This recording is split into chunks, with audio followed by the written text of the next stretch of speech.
Test, test. This is a brief audio test. The webinar will begin in approximately 2 minutes. If one of our attendees could, oh, thank you, there's the thumbs up.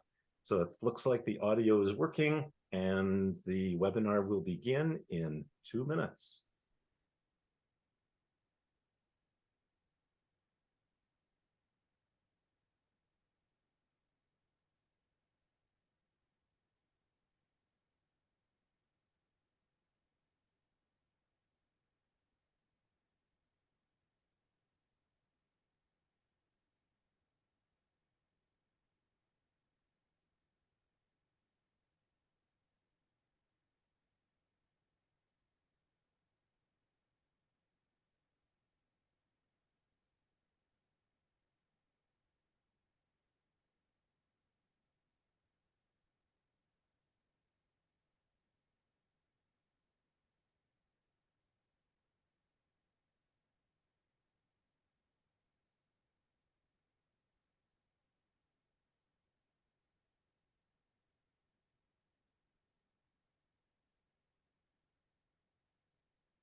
Good evening or afternoon to everyone. Thanks to Franklin and to Isaac for hosting this webinar, Publishing in Augmentative and Alternative Communication. We would also like to thank all of you for attending.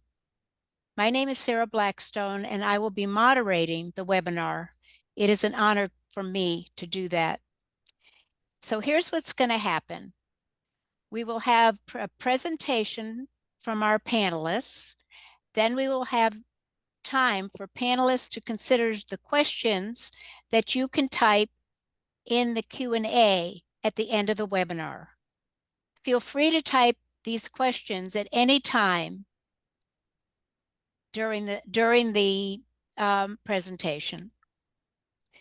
Now it is time to introduce our esteemed panelists. We have Rose Sevcik and MaryAnn Romski. Both are regents and faculty members at Georgia State University, and they are co-editors of Augmentative and Alternative Communication Journal.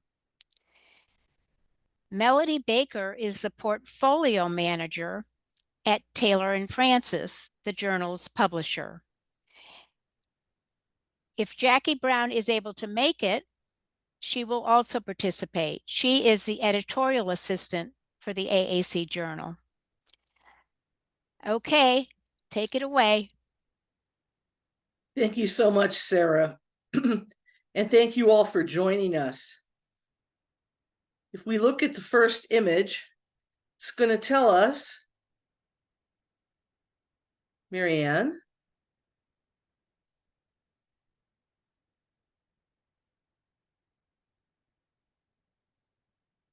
thank you, that AAC, as you likely know, is the official journal of Isaac. And AAC was created in 1985 and has been running continuously to the present. Its readership is both international and multidisciplinary, and it is published quarterly. You see the timeline, March, June, September, and December, and the publisher is Taylor & Francis. The journal AAC is included in the Thomson Reuters Social Sciences Citation Index. Its impact factor is calculated annually, and 2022's impact factor is 2.0. If we look at the content for AAC,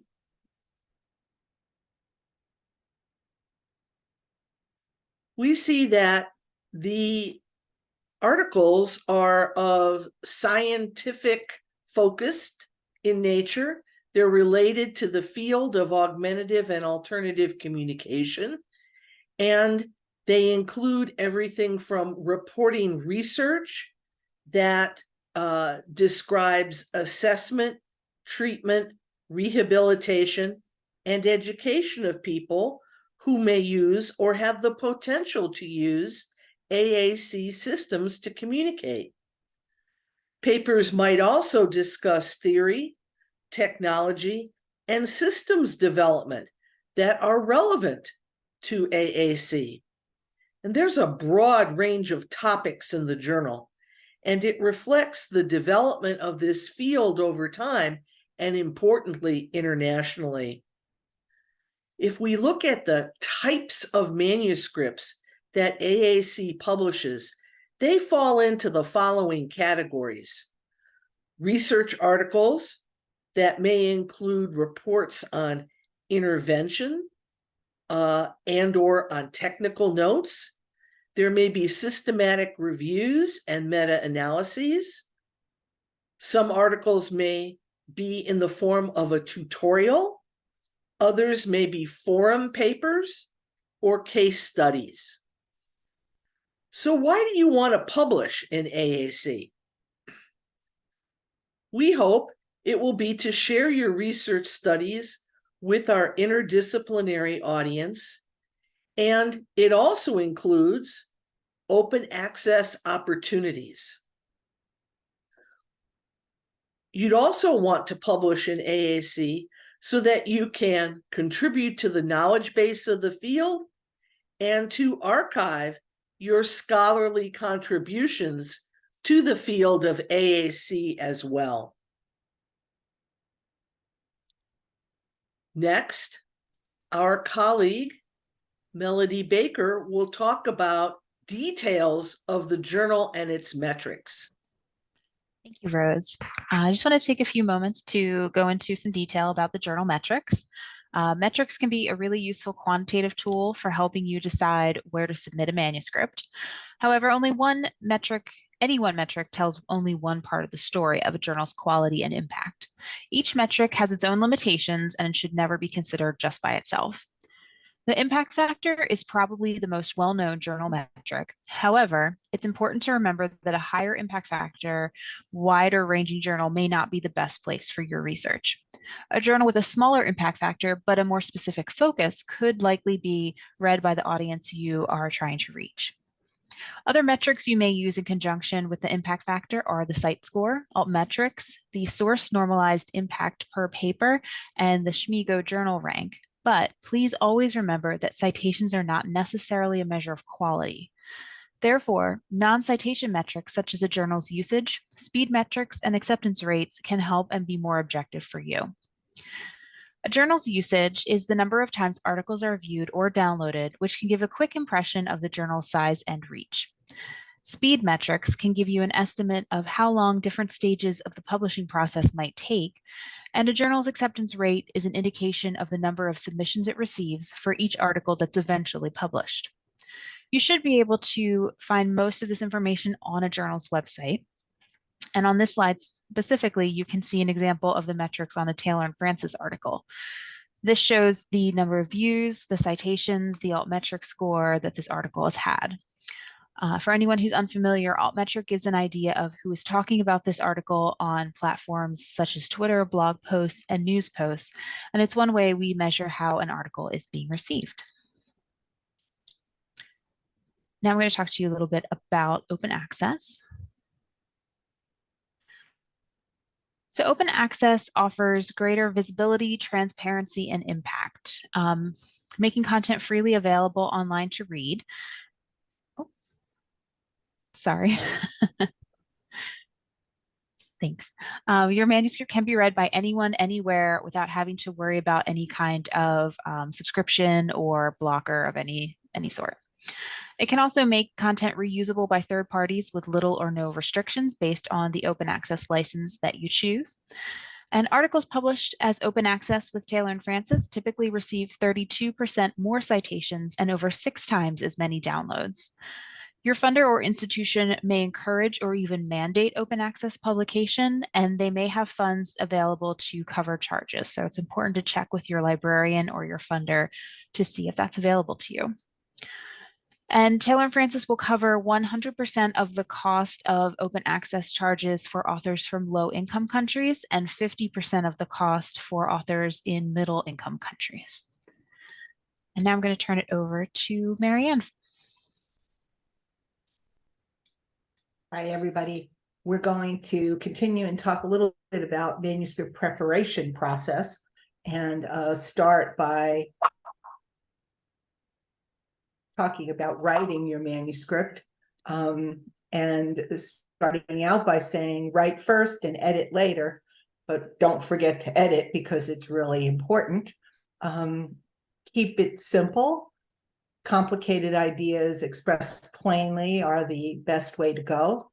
And then keep the paper structure within the journal's structure that is laid out in information about submission, requirements for submission. But the structure should include an introduction that talks about theory, the question that you're trying to address, and then method, results, discussion, and conclusion. And you are telling a story when you are writing your manuscript. So make sure it's consistent and easy to follow for the reader. So what makes a good title? Keep it short, to the point, avoid redundant or cliche words or phrases, highlight your findings, not your process. Make sure it stands out creatively or in terms of clarity, and make sure to include specific key words that capture the subject of your article, because those are the kinds of words that people will use to gain access to your article if they're looking more broadly. Thinking about writing an abstract, really, you write the paper first and then write the abstract, because the abstract reviews or maps the entire paper. Oops, sorry. And then check the journal to ensure that you are keeping the word count for the abstract correct, etc. And as you write the abstract, frame it for your intended audience. Make sure that you use keywords and phrases, and the word counts. This paper, for example, focuses on essential information about a specific topic, and revise every time you revise the paper. So if you're submitting an abstract on the first go round and the paper's being edited and resubmitted based on feedback, you want to make sure that the abstract continues to give you what you need from the revision of the paper. And then don't make it difficult to read, make it intelligible so that people can indeed read the abstract and get out of it a sense of what's going to be in the paper. Of course, you're going to have an introduction, which really is where you provide the rationale for what's important, and the introduction, providing a literature review and leading the reader to your research questions, ending with the questions you're going to ask or the purpose of the paper you're writing. For the method, you really are going to provide quite a bit of detail here: the design of the study, ethical approval, selection and description of the participants, what's the size of the sample, masking the paper so that it's anonymous, and if appropriate, talking about randomization, and if it's about interventions, really laying out in detail the intervention, because you want the paper to be reputable, and laying out outcome measures and your data analyses and statistics. And then results and discussion really are, for the results, presenting the results in a logical sequence, usually following along with the questions that you asked and using figures and or tables to supplement your description where needed, providing data on all outcomes that are stated in the methods, and providing numeric results in absolute numbers and derivatives such as percentages to make it readable and to your audience. And then the discussion really is where you'll summarize your main findings and explore the explanations for the findings you have, whether they're consistent with the hypotheses you originally made or maybe not. And then emphasizing the new and important aspects of your study and putting them in context of the literature that exists.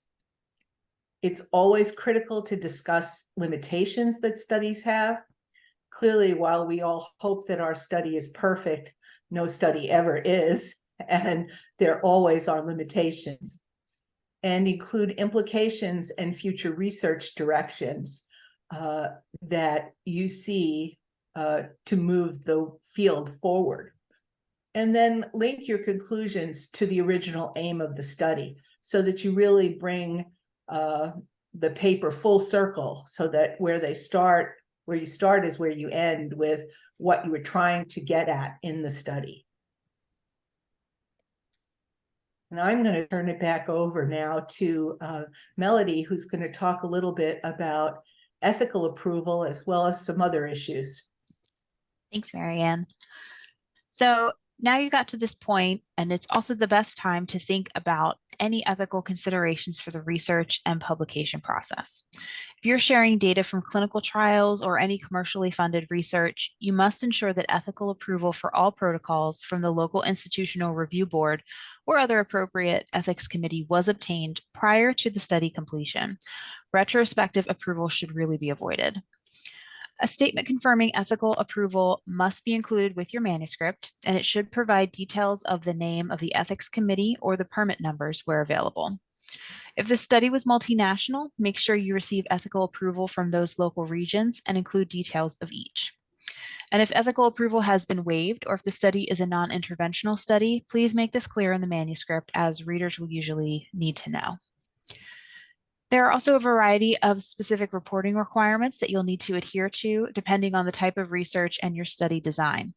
I highly recommend checking these out through the Equator Network. There's a link at the bottom of the slide.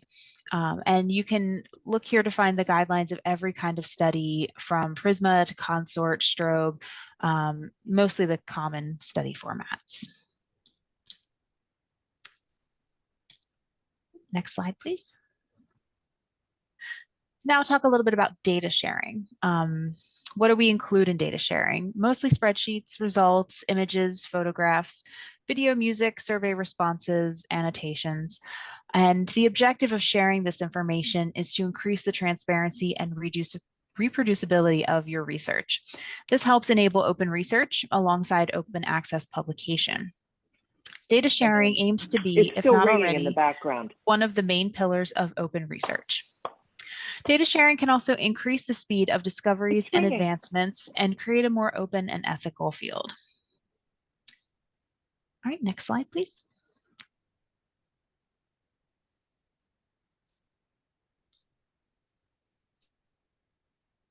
Next one. Sorry. Yes, no, that one's good. Thanks. Oh, all data. Sorry. No, you're good. Okay. It was just a little slow on my side, sorry. So all data sets on which the conclusion of the paper relies should be made available to the editorial team. For some journals, this is also mandatory for readers.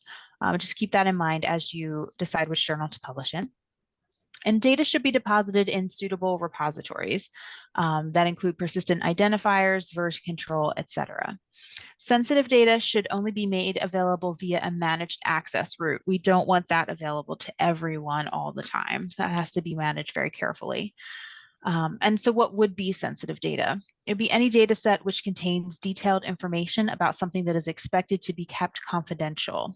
Such data sets need to be anonymized and appropriately codified before they can be shared more widely. Examples include where data includes personally identifiable information such as names, medical ID numbers, social security numbers, photographs, etc. or if the data set contains information on confidential locations, which can lead to harm if made public, and any restricted information such as financial or proprietary information. And there's a link at the bottom of this slide. I assume you'll get these after the meeting, and you can click onto that. It'll take you to our editor resources with more details and an FAQ. So publication ethics, what issues can arise? Authorship, competing interests, data or image, fabrication or falsification, plagiarism or text recycling, duplicate submissions, peer review manipulation, or breaches of copyright. Taylor and Francis is a member of the Committee on Publishing Ethics, also called COPE, and we follow International Committee of Medical Journal Editors, or ICMJE, recommendations on ethics cases. This list that I just read out is not a complete list of issues we see on a regular basis, but it's some of the most common. And many problems such as authorships or missing or incomplete disclosures of interest or affiliation misrepresentation often arise due to the lack of full understanding or confusion around standards and policies. However, in some cases, these issues can have elements of conscious misconduct. So conscious and very serious misconduct designed around manipulating the publishing process occur in situations with data fabrication, image manipulation, peer review manipulation or bias, or paper mills and predatory publishers. So it's important to be aware of the issues that can occur and work to avoid them. And I would say have great communication with your co-authors, because that will take care of a multitude of these issues. All right, just a few things to keep in mind about authorship. So these are quite common issues. They tend to slow down the peer review and production processes, and they often have to do with disagreements over who is included on the author line, the sequence of names, who is responsible for different parts of the process, things like that. To avoid any problems, it's extremely important that you have a written agreement between all of the authors regarding responsibilities, the sequence of names on the authorship line, and what journal you're submitting to. Apart from the standard authorship disputes, here are 3 distinct issues that we see. The first is ghost authorship. This means significant contribution to a manuscript has been made without acknowledgement of that contribution. This is an issue because we cannot know if there is a conflict of interest. Secondly, guest authorship. This is authorship granted to an individual who does not meet ethical standards for authorship because of their seniority, reputation, or supposed influence. This is common in some institutions, but anyone on the authorship line should have made a significant contribution to the paper, as they will be held responsible for it in the future. You also have authorship for sale. This has been a number of cases where individuals, predatory publishers, or paper mills offer to add an author's name after a paper has been accepted for publication for a price. These actors prey on the desperation of scholars who are under pressure to publish more and more articles in order to progress their careers. So who qualifies as an author? On this slide, we have listed all the areas that the author should have participated in or agreed to. And it's really important to keep in mind that any listed author is a representative of the published paper. They should have an in-depth knowledge about all aspects of the study as published.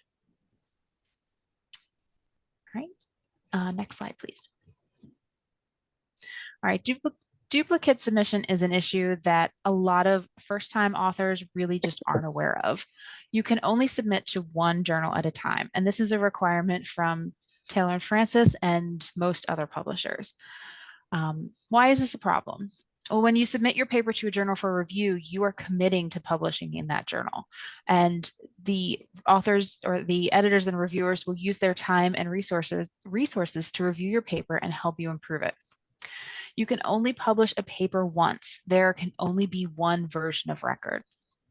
It's easy to detect, and often papers are sent to the same reviewers who then alert the editors and publishers. This can often happen because there wasn't a clear agreement on roles and responsibilities between the authors. Hence, 2 of the co-authors accidentally submit the paper to 2 journals. But editors are becoming less forgiving and will withdraw the paper in question from peer review. Sometimes it's okay to submit work that has been presented elsewhere. You just need to be honest with the editor about the previous presentation, publication, or posting. Remember that transparency is key. For example, If you have published an article in another language but would like to publish it in English, contact the editor of the journal you'd like to publish with and ask them if they'd be interested in publishing a translation. They may be happy to do so, or they may say no thank you, but it's important to communicate with them.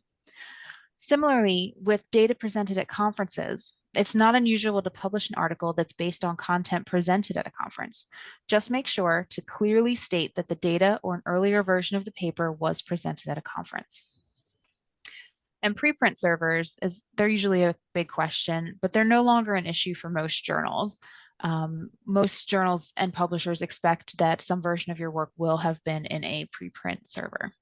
Again, cite the original publication in your paper, let the editor know that a version of the paper can be found in the archive or repository, and provide the link.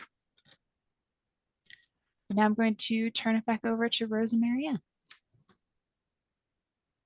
I am going to see if we were, Jackie has been having trouble getting on, and I think she's on the phone. And if she is, we're happy for her to present the next 4 slides, or I can do it.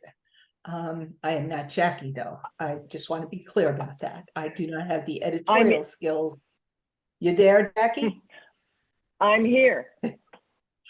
Okay, well, I have up the slide before you submit.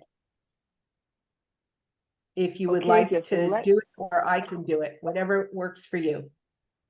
No, I'm ready to go here. So I'm just calling up the slide before you submit. And here we are. Okay, so yes, my name is Jackie Brown. I'm the editorial assistant for the journal. And I'm going to give you hopefully a brief and clear overview of what we're looking for in terms of requirements at submission and then the submission process. So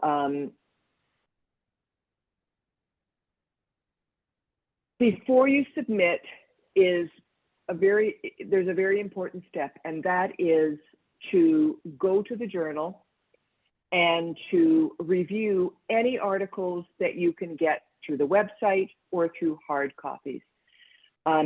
Anyone submitting to any publication anywhere always does this as a first step. You want to find out who you're publishing, who you're publishing to, what the gist of the publication is, the kinds of topics they cover.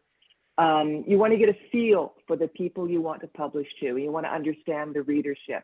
One of the reasons why is you want to avoid saying things that readers are already familiar with. So do the best you can to get a feel for the journal before you submit.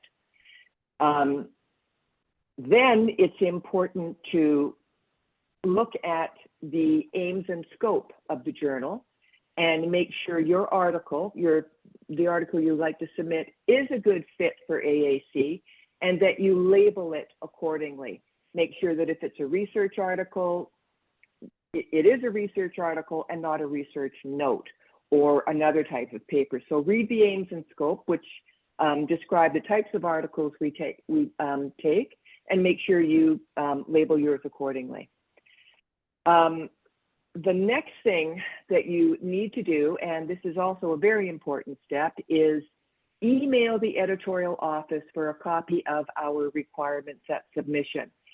We are almost at the point where we're going to complete our upgrade to the website to bring it completely up to date with what's happening at the journal, and we will be posting our requirements at the site. But in the meantime, you email me at the editorial office and I will send them to you. And they are in the aims and scope area. If you just keep reading down, you'll see an area in bold, and it gives my website, my email address. So contact me and I will send you the requirements. It's important that you read all of them, all the way, read the requirements all the way through. There are 2 parts. We follow APA 7. Part 1 talks about general information, including acceptable formats, page setup, things like margins, spacing, font size, the basics of a Word document. It also includes a section on APA technical requirements that we ask for at submission. This is things like headings, subheadings, and associated content for each section of the paper. So there's part 1 is general information, including technical elements. Part 2 is organizing the manuscript. The sections that we require, the headings that go with each, the content that goes with each. And the organizing and the technical requirements are standard practice for a scholarly journal. What we try and do with these guidelines is make APA a little more straightforward to understand, because it is challenging, even for those of us who work with it every day. This hopefully makes it easier. So be sure to follow the guidelines, read the whole thing, and do the best you can to follow it. As I was saying, they're designed to make the APA process more straightforward, and equally important, to ensure that the review process is efficient and fair. If we have manuscripts that are well written, easy to read, consistent, and clear, then the review process it'll be much more beneficial to reviewers and the AE and the editors, because they won't be struggling through tables or problems in the manuscript itself. So that's another big reason why we have our requirements. We want that review process to be efficient and fair. And again, this conforms to standard practice for scientific journals. Maintaining consistency across our articles is also really important in terms of the publication process for those papers that are accepted. When we submit a final article to Taylor and Francis, there's no guesswork on the part of production staff. They know that our headings set up this way mean X or Y. They're not having to fuss through and find out, well, what's going on with the organization of the paper. So for many good reasons, we have these requirements in place, and we do ask authors to follow them. Just so that you know, we're not being heavy-handed about this. Most journals ask for much the same thing, for many of the same goals. And if a paper comes in and there are too many corrections to be, or significant numbers of corrections, we will send it back to be fixed prior to the peer review. And we will unsubmit the paper, which means you can try again after you fix the errors, and you can use the same submission number. If, on the other hand, the editors feel that there is just too much to be done, i.e. you're too far away from meeting our style requirements, the paper could very well be withdrawn. And in that case, you can submit again, but you will have to do so as a new manuscript. So far, have I been relatively clear in explaining this? You are, Jackie. Are you ready to go on to APA? I am ready to go on to APA. I mean APA requirements? Yep. The next slide. Oh, next slide. Oh, well, I've actually been going through this slide. You've already gone through this. Sorry, the two slides are kind of connected. Sorry, I should have said switch to the next slide. Sorry about that. We follow APA 7. Our requirements reflect the essentials of APA style that you'll find in the manual. Sorry, I should have said to switch to the next slide. I'm trying to go back and forth between the phone and my documents. But we follow APA 7. You will absolutely need to get a manual in order to meet APA 7. You have to look for things like citations and headings. There have been changes between 6 and 7 that are pretty important. So you've got to acquire a manual. You can either buy it on Amazon, or you can get it through the APA site, or if you want, you can go to the APA site and download various, there are areas with examples of tables. There's a copy of an example of a professional paper, but in the end, you will need the manual to make sure that you get everything. So again, our requirements are, they don't cover everything in terms of APA style. At any point during the review process, the editors may ask you for the next level of style requirements, but at submission, we ask for the essentials, your headings, citations, references, the basics of a submission are all there. And in the requirements document, the section on technical style outlines exactly what they are and the page numbers in the manual that you can turn to find out how to set up the paper. Okay, I'm moving you to preparing your manuscript. Well, I just think that's a really good quote, right? Keep this in mind when you prepare a manuscript, right? And when you're finally ready to submit the manuscript, there's a couple of things to do first. Check it over, make sure you have followed all of our requirements. Go back, pull out the requirements list again, and make sure the essentials are there. Check the organization of the paper, which is really important. Do I have all the headings in place? Have I included all the sections that they want? Is there the method in the right spot? Are there procedures? Is there a participant section? Do I have my materials in place? Go through and double check that you've got it all. Again, we don't ask for perfection, but we do want to see pretty close compliance to what we ask for. And those requirements tell you exactly what we want, point by point, section by section. So when you're confident that you've done everything you need to do, it's time to submit the paper. So there are several ways to do it. You can go to the next slide. Mm-hmm. You need to go through the submission portal to submit the paper. And there are a couple of easy ways to get there. At the journal homepage or at the aims and scope, depending on where you are, you'll see two, I believe they're green colored logos, green colored buttons. And you click on them to get to the submission site.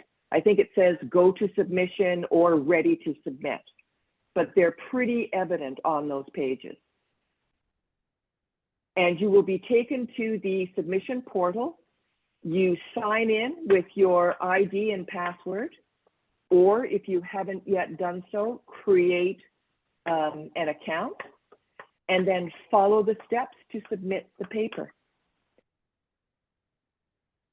And then if you want, you can submit via manuscriptcentral.com, but it's easier just to go to the Taylor and Francis pages and use the link buttons.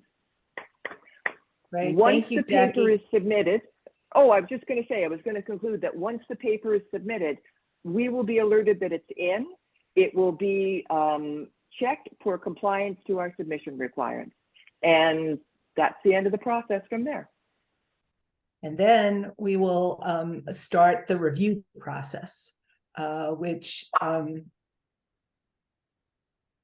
there are 3 types of peer review, and there's single anonymous peer review where reviewers know the identity of the authors, but the authors don't know the identity of the reviewers.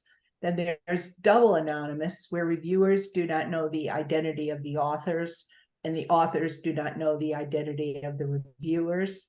This is the most common one, and AAC follows the double anonymous process. There's also open peer review where reviewers know the identity of the authors know the identity of the reviewers, and the reviewers' reports may be published with reviewers' names if the article is accepted. But we use the double anonymous approach and to peer review. So the reviewers do not know the identity of the authors. That's why we ask you to make any information that's in the manuscript that would identify you anonymous. So who is involved in the editorial process? Of course, the editor assesses the article at submission along with the assistance from the editorial office. the editor assigns an associate editor, usually selecting, and the associate editor usually selects suitable reviewers, summarizes and integrates reviews, and makes a recommendation to the editor, who makes the final decision on publication. Reviewers assess the details of the paper and give advice and expertise to the associate editor and editor. The journal staff checks format and journal requirements at submission and again before acceptance, and manages communications with associate editors, with reviewers, with authors, with editors, and then also manages production processes once the article is accepted before it heads off to Taylor and Francis, and maintains the journal systems and the journal website. So there are a number of people who are involved in this whole process of review.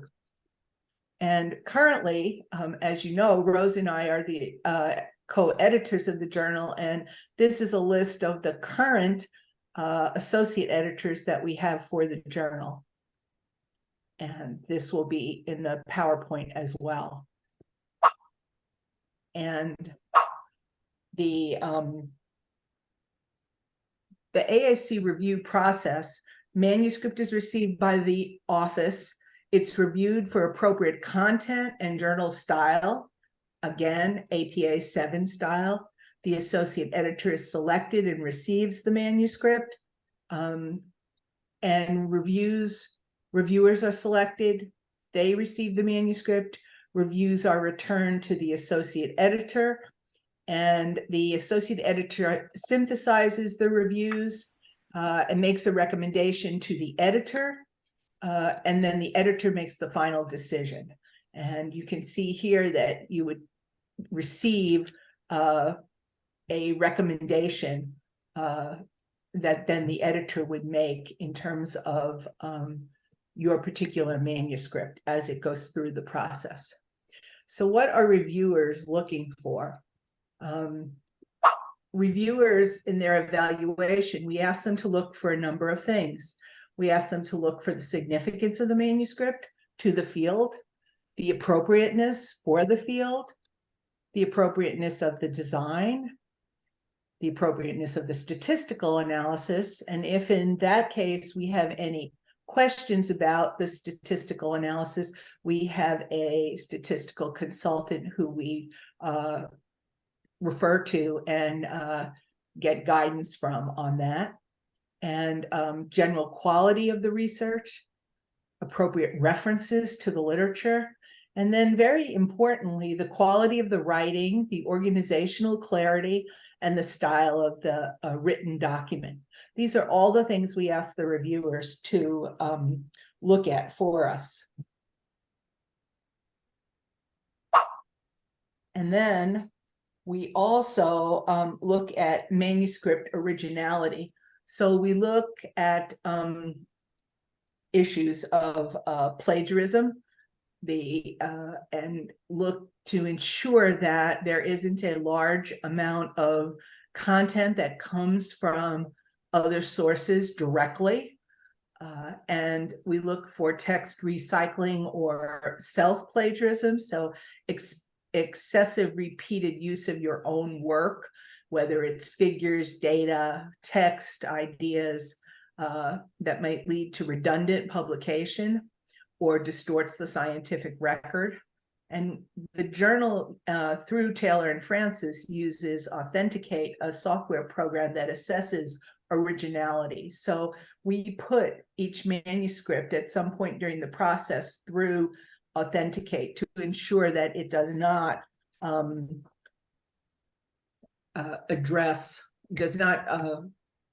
plagiarize or overuse work, either someone else's or your own, in that process. And I'm going to turn the floor over to Rose, who's going to continue talking about reviewers. Thank you, MaryAnn. So here comes the fun part. You've submitted Your paper has been reviewed, and now you have the reviews in your hands, and you need to respond to the reviewer's comments. So here's some general points that we wanted to share with you. Don't become disheartened. Papers undergo revision. There are very few, if any, papers these days that do not have some level of revision.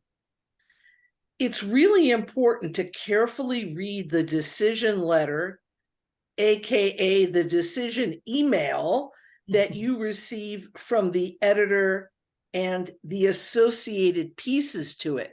So what the reviewers are saying, what the associate editor and editor are actually communicating with you. Consult your co-authors. They're there for an important purpose. And make sure you break down the comments by category type. Often it's very helpful to create a table or a list that lets you address each of the points that came up in the review. And what it allows you to do is help you formulate the description of how you're dealing with the revision as an author, and also giving you the opportunity in case something has been misunderstood so that you can revise your explanation, revise your description accordingly. This is very, very helpful when you're resubmitting your paper as a revised manuscript. So you've probably already gotten this message. Try to make it easy for the editor. You need to address every comment that was received in the review. And when you've made changes, particularly if they're changes that are moving in what I'll call major parts of the manuscript, it's helpful to direct the editor to where the new material may be. If you decide, I'm not changing this, this is the reason why it's not being changed, communicate that, but be specific. Don't just say, we didn't want to change it. Tell us why it's important that it needs to remain the way in which it was written originally. It's always a good idea to check that response to make sure that it's clear to someone. Sometimes what you learn is that what you thought was a perfectly clear message was not quite interpreted the way in which you meant it. It also may help kind of tamp down any frustration you may be inadvertently, of course, expressing in your reply to the review. Always remember to be professional and respectful for the reviewers and the editors' efforts. And keep in mind that what everybody's trying to do collectively is to help you publish your absolutely best work. So, some things to think about when you're looking at those review decisions and sort of, where does this come from? Why did they say what they're saying? So we've got a list of some of these for you to consider. Maybe it's the wrong journal for what you are reporting. Maybe the manuscript itself really needs to be structured a bit differently and or organized a bit differently. Sometimes, even though you've done this work, it's really not offering the field something that is a new contribution. Or perhaps in the message, in the manuscript, you've not offered the proper context for the reader, for the reviewer to understand why this work is important. Of course, we want to all avoid something that's unethical, rude, lacks scientific objectivity, could be libelous. We're not going there. And it may also be that the manuscript itself is not following the author guidelines as we've detailed in part for you in this session. That formatting piece ends up being important in terms of how it moves through and to the ultimate publication product. If there's issues in terms of style, grammar, punctuation, English language issues, clarity of the writing, that can affect a review decision. We need a strong rationale for why the study's been conducted, and the literature review needs to be accurate. It needs to share the appropriate scope and reflect an up-to-date perspective on the literature and the topic. And as has been highlighted multiple times already in this session, one needs to have an appropriate research design. The data analysis needs to be linked to that design and to the questions of interest, and to be conducted and interpreted accurately. So, what are some issues and priorities for the journal from our perspective? We're always looking for good, high-quality reviewers. That's an important search for us all. We want to encourage global submissions by authors, particularly authors from low or middle income countries. We want to encourage submissions that go across content areas, and that in particular, let us learn about and report on different participant populations, people who are culturally and linguistically diverse, for example. We're also very interested in special issues that may focus on emerging and or important topics in the field of AAC. And we're also wrestling with, if you will, the emerging terminology issues that are surrounding us at this point in time.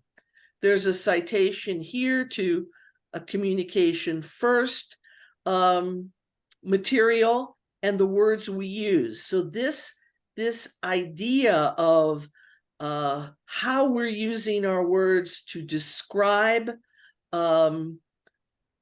parts of our science and practice, and most importantly, the people with whom we are working with. This is an ongoing and important topic for consideration. So if you want to be a reviewer, we'd like you to join us. We need a strong pool of reviewers, and I bet you've already figured out we need a lot of them. This is a critical piece to successful review. We appreciate tremendously the efforts of our past and current reviewers, and we are actively seeking new reviewers. We want a wide range of expertise in areas that we probably would all think about, but expertise in areas that perhaps are somewhat neglected or underrepresented, if you will. If you've had some previous experience in the publication process, that's desirable, but Taylor and Francis actually has a host of resources to assist new reviewers, and the associate editors and editors are there to also provide assistance as needed. So if you're thinking, I think I might want to try this reviewer gig, feel free to contact us, contact MaryAnn or me. Let us know if you're interested and submit a CV, and Let's see what we can make happen. As we've kind of hinted in a variety of different ways, there's also a very large quantity of author services that Taylor and Francis provides. And so checking out the author services pages on the website can be very helpful in terms of guidance, new topics, new ideas for authors. And so we're leading to the point where we're saying thank you so much for joining us. And we are happy to try and answer any questions you have. There are a few questions. And first of all, I know we all want to thank you for this incredible presentation. One of the questions has been answered, which is yes, these slides are available. It was sent in a link to everybody who attended, and they will live. Where will they live, the slides? The slides are available on the AAC website, and that link was put in the webinar chat, and we can repeat that link as well. Great. So you can tell yourself and store that, and then also tell your friends. I want to start, there's a couple of questions. There are two that are kind of maybe not yes, no, but one of them is, does the journal offer a discount for open access costs for students who are first authors for a publication? This is specifically because, as we all know, not all universities will cover those costs. I can take that one. We don't have discounts specifically for students who are first authors, but depending on where you live or what university that you're affiliated with, there may be some kind of what we call a read and publish deal, where there may be a bank of funds set aside for students who are publishing that your library can help with. So I would say contact your librarian and see if there's anything like that that you can take advantage of. Otherwise, I would say check our website. There's a link on the AAC Journal's instructions for authors section, and that will take you to our open access page, and that has any available discounts. You can also contact our article publishing charge or APC team through the website, and they can see if you're eligible for a discount on a case-by-case basis. Great. Thank you, Paulina, for the question, and Melody for the answer. Another question is related to the login for the submission portal. Is it the same as Taylor and Francis login for accessing the journal? It is not. I didn't think so. So if you go on the website, is it possible for me to share my screen? I can point it out real I quick. think so. Okay, great. Let me just point it out real quick. Here we go. All right. If you see everybody can see my screen? Mhm. Okay, so this, if you go to the AAC website, here we're under submit an article, there's this green button. Jackie mentioned green button, so keep that in mind. That'll take you to the submission site. It's here in this drop down. It's here right on the main page. But if you were to log in just to read the journal, you would go up here to this login section. Don't go there if you're going to submit a manuscript. Go to the green. Great. Thank you, Melody. That's great. Another question is, and this may be this could be a whole nother thing, but what is the best way to edit my dissertation to become a manuscript for the journal publication? That's a great question. It is a great question. It Mhm. really Now, is. And you know, I'm not sure it's not a yes, no question. Though. Oh, You know, in the olden days, it was take that full dissertation, and despite the fact that it's very painful to not include every single word that you thought over, felt over, sweated over, cried over, and include in the manuscript, you basically do a severe cut down. And start with the idea of what the page limit needs to be for the body of the manuscript, and painful though it may be, have to do it that way. In the olden days, people literally would cut and paste the pages together. We don't have to do that anymore.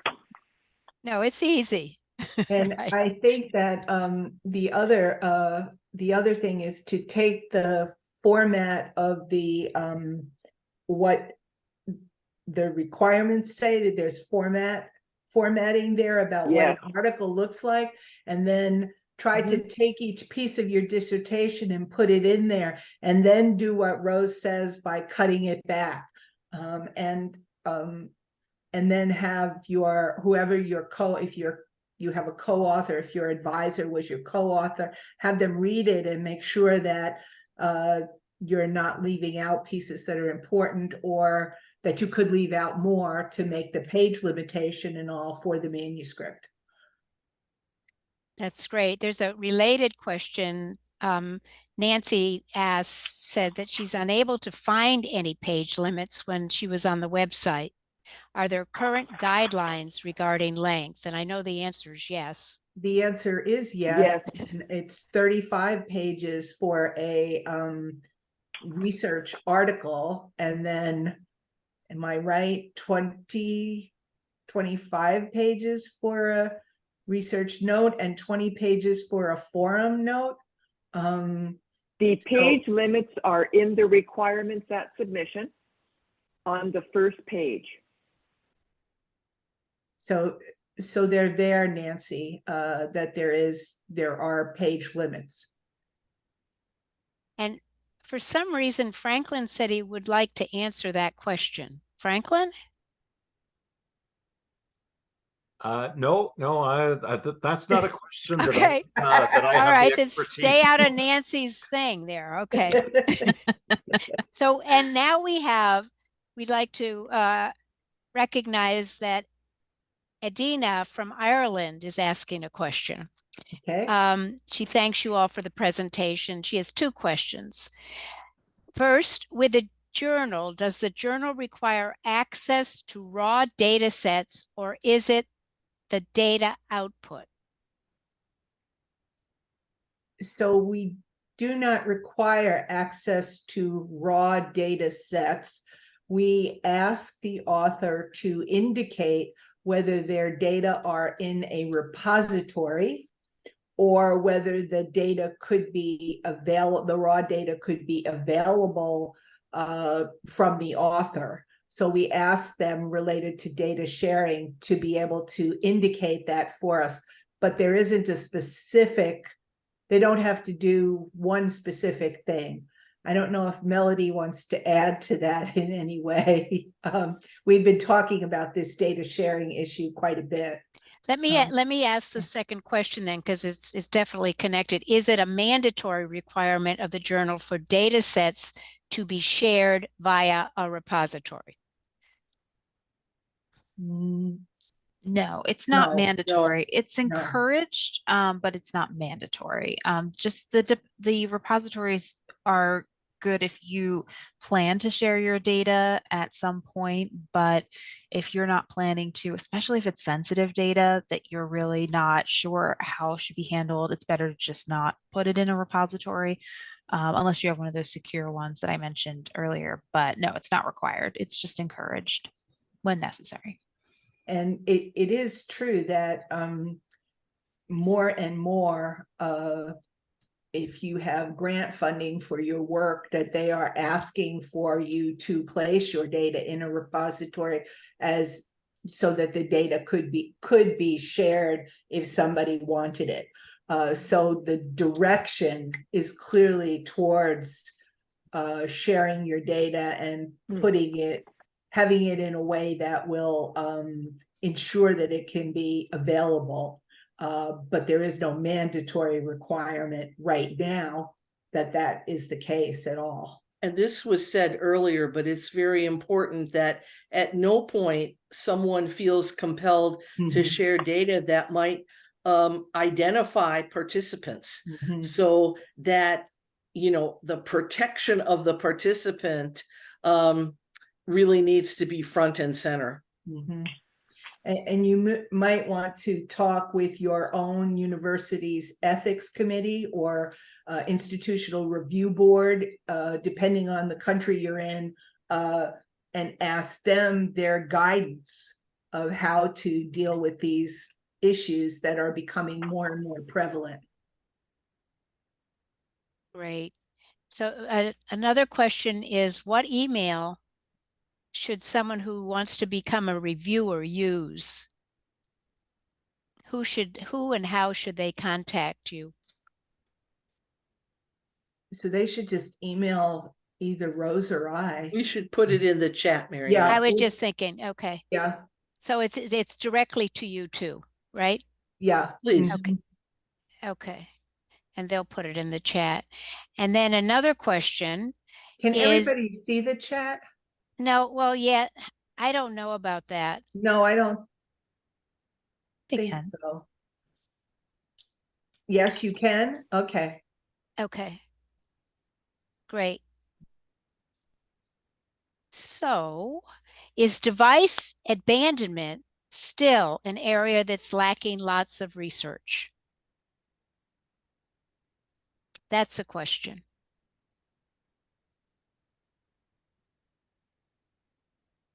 I think I would have to go back, but I think a year, maybe a year or so ago, maybe a little bit longer, there was a paper in the journal about that. It's before our time as editors, but we have not seen an article on device abandonment.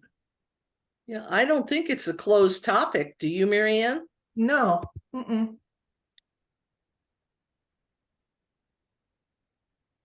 Okay. I see no more questions. Okay, and Allison's telling us that everybody can see the chat, so we're good. Editors at isaac-online.org. Another question, how many papers are published quarterly in the journal?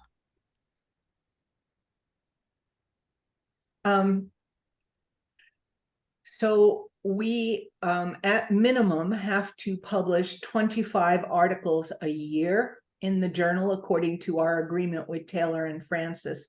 And so this past year, we've published about 5 to 6 an issue.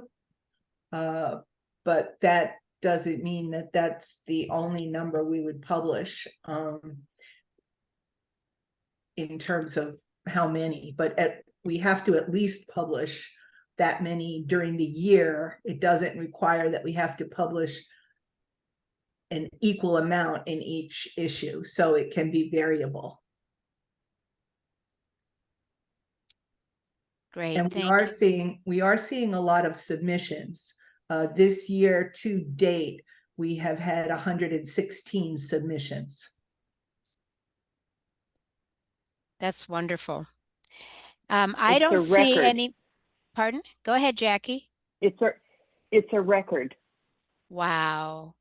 Well, Yeah. 3 cheers for our editors. Thank you so much. Thank you. And to Melody and Jackie, who's been, Mhm. Jackie, you're amazing. Oops, there's another question. Do we Okay. need a PhD to be an author?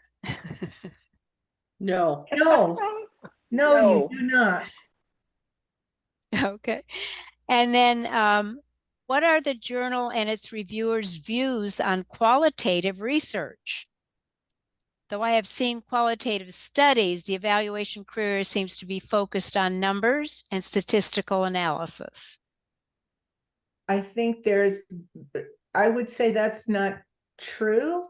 We're seeing a very broad range of articles that are both quantitative with statistic, as well as single subject designs, as well as surveys and qualitative interviews, and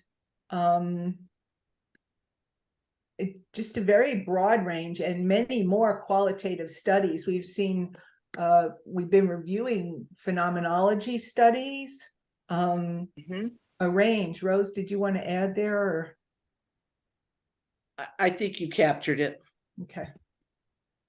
Okay, I'm not, this additional question relates to the end note format.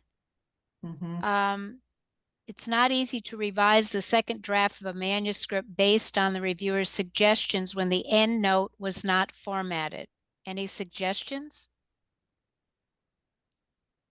This is from someone in Taiwan. I don't know what that means. I don't Okay, understand it either. we have taken out the endnote format while the manuscript is submitted. However, it is not easy to revise the second draft of manuscript based on the reviewer's suggestions when the endnote was not formatted. Ooh, I think the difficulty has to do with the references are in APA format. So we're not using EndNote. That's a separate, Software. yeah. Jackie, were you going to add something there? Oh, well, yeah, I'm not sure. Endnotes are a specific protocol that can be used, either endnotes or footnotes. So I think we might be talking about different things. Yeah, yeah. That's the other possibility. Yes. Yeah. Does that help you in Taiwan? Yes, thanks. Okay. Yes. Okay, I said we were done, but I guess we weren't. So anybody else have any questions?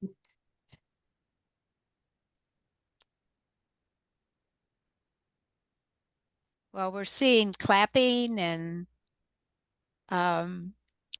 okay, I think we're done. I think Franklin would like to come back on. And I want to thank all the panelists. This was great. And it's wonderful that it's been recorded and people have access to the slides because it's a lot of information. And Thank Thank you, Sarah. And that's exactly what I wanted to do. I had no expertise to contribute anything to tonight's topic, but I wanted to express on behalf of Isaac our heartfelt thanks to Rose, MaryAnn, Melody, and Jackie. Your contributions towards the journal and your contributions towards Isaac are truly appreciated. So thank you very much. Sarah, an amazing job as always moderating. So thank you for your time, and the biggest thanks of all to everyone who attended, because if nobody attended, we wouldn't be able to do this and it wouldn't be nearly as meaningful. So thank you to everyone from North America, Europe, Taiwan, and points in between for being here tonight. And on behalf of Isaac International, let me take this opportunity to wish our panelists, our moderator, and all our attendees all the best for the holiday season. And Isaac is looking forward to putting on another year of fascinating webinars in 2024. So thank you, everyone, and good morning, good night, good afternoon. Thank Bye-bye. you. Thank you. Bye. Thank you. Bye-bye. Bye. Thank Bye-bye. you. Bye.